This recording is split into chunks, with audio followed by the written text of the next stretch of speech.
Hey everyone, welcome. Thanks for tuning in. Thanks for everyone who's responded to the request for um, videos and definitely like the request so far. I'm gonna settle in and try to figure out how to sort of satisfy some of those requests. But the first one, and I've been thinking about this one for a little bit.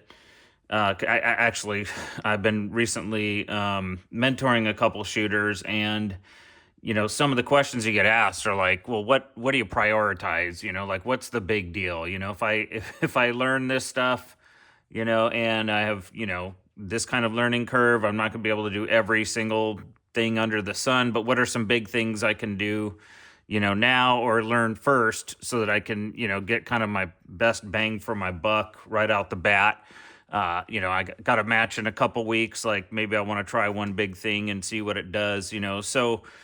Great questions, and absolutely relevant.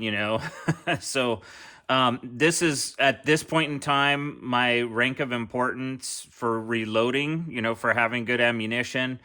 It's not a thorough and exhaustive, but it's just stuff that comes off the top of my head pretty quickly, and stuff that I would tell somebody if they, right off the cuff, if they, it just took me a minute to kind of sit here and write some notes on it. Is there more? Yeah, probably, but these are kind of the big things I would worry about. You know, then I think of it in terms of large effect size and small effect size, and that this is a whole kind of lesson on statistics, I guess, that I'm not going to go into here, maybe a later video. But when I think of large effect size, I'm thinking of things that, let's say, can bring your group from a half MOA down to a quarter, or bring your groups from, a quarter MOA down to, agging in the high ones or something like that. I'm talking about stuff that is going to give you notable improvements if you do it, and pretty easy to see, over time, as you get more and more, samples, and you shoot more and more. So anyway, the first thing in terms of large effects is getting a good bullet. So it's no surprise, everyone knows, like, I go with PRP bullets for the vast majority of, for all my short range bullets.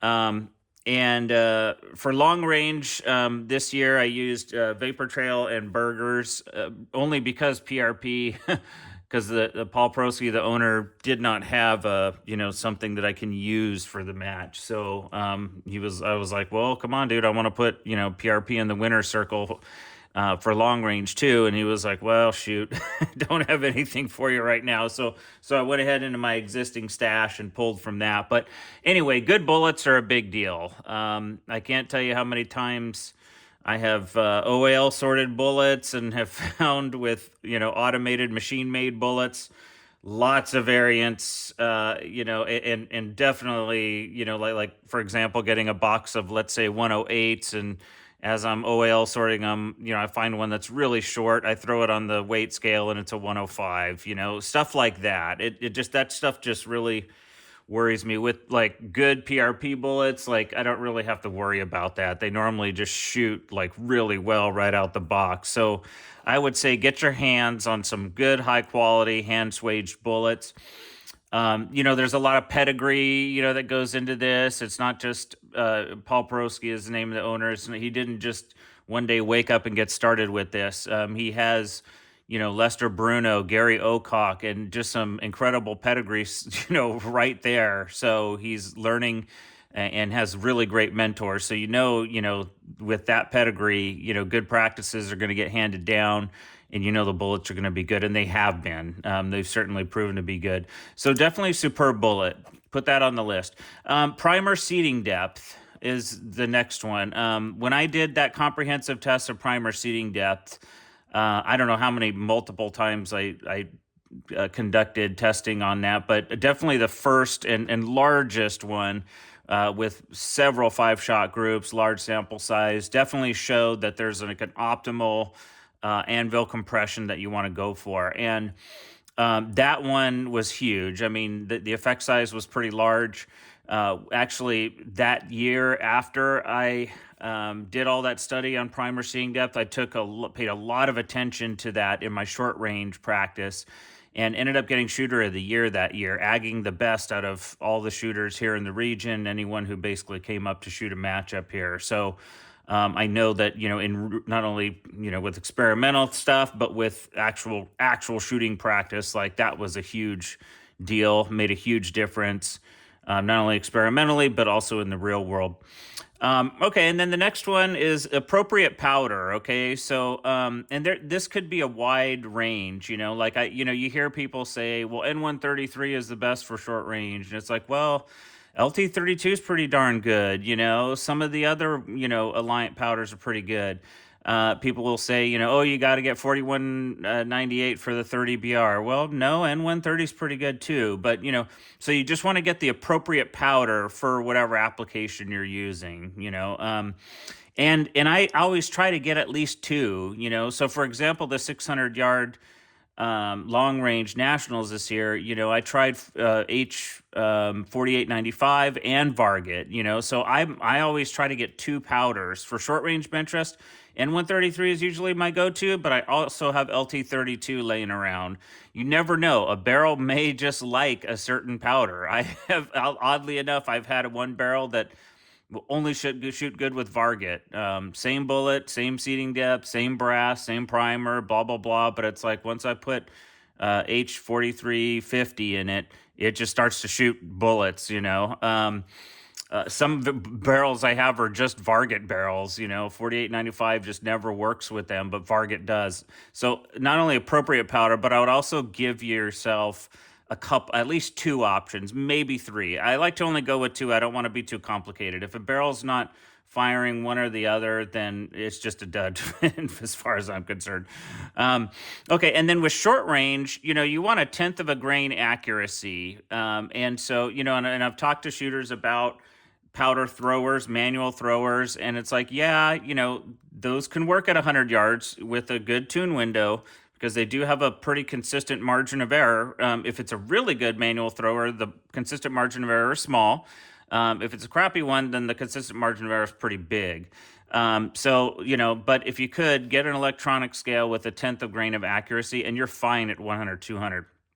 But once you go long range, to me is like once I go 300 plus, then I want, a 200th of a grain accuracy. So I want to be able to, like for Varget, for example, I want to be able to load that to the kernel. So not only appropriate powder, but making sure that your measure gets you kind of where you need to be at. With short range, not needing a super accurate, but with long range, you want that accuracy.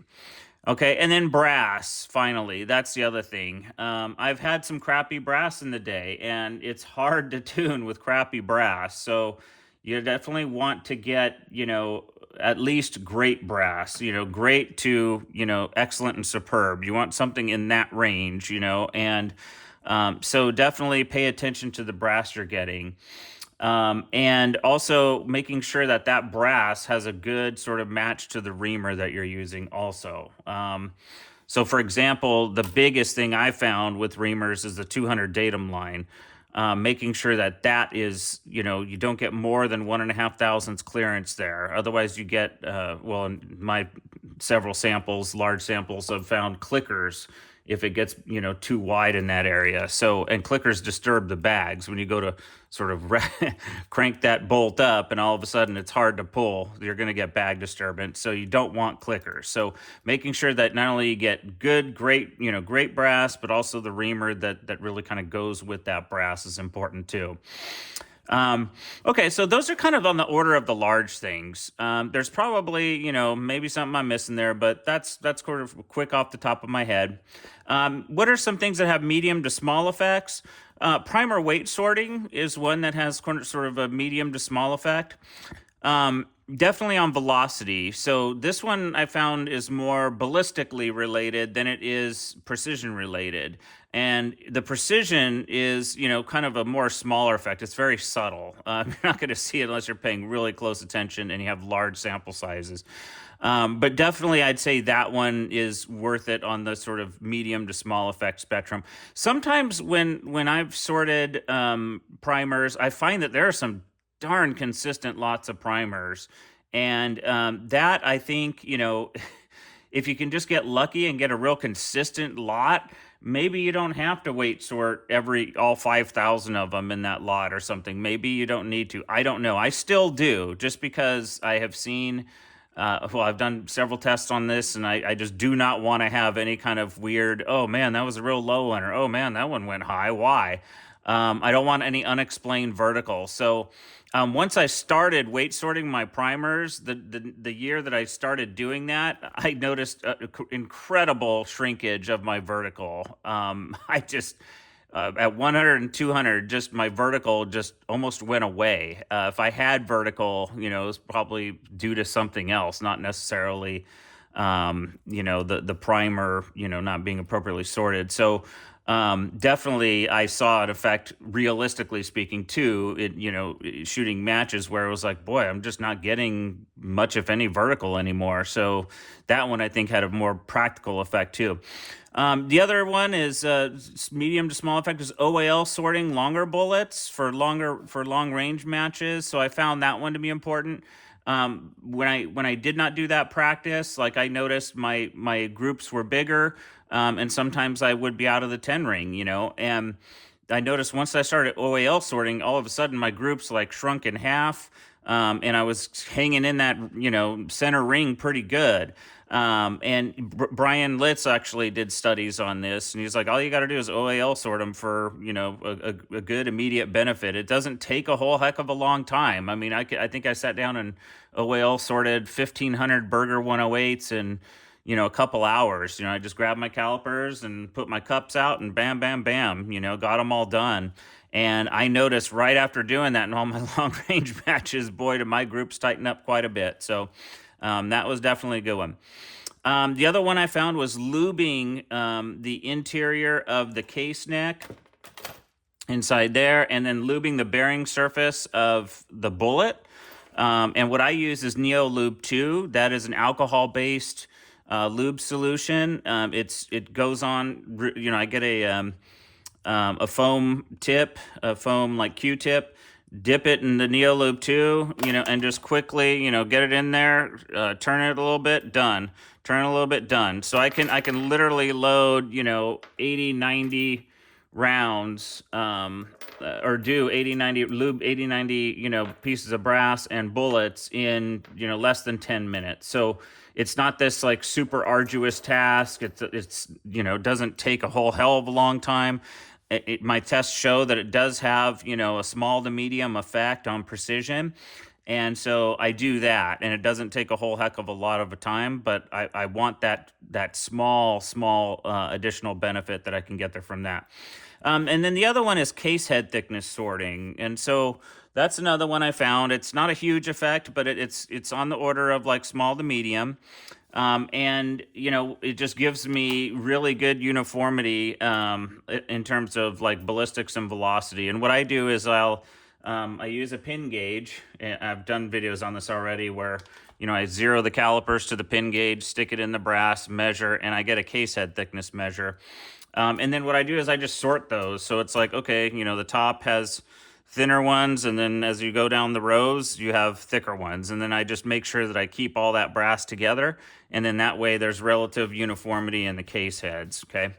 And anyway, so doing all of this stuff that either I've studied or I've seen Brian Litz study, leads to like ultimate precision. I mean, it really is sort of, can put you on like sort of next level there with, getting really precise loads. Of course, this is just your ammo. Obviously there's, your rifle and your wind reading and other stuff, but getting it to where, the only thing I'm going to have to deal with is wind reading. Doing all these things, you're very likely going to be there, where it's like, as long as you're doing these things that have large effect, and even doing these things with small to medium effect, probably all going to sort of accumulate to do really well. And the kind of the approach too with some of this stuff, like case head thickness sorting, primer weight sorting, is ultimate sort of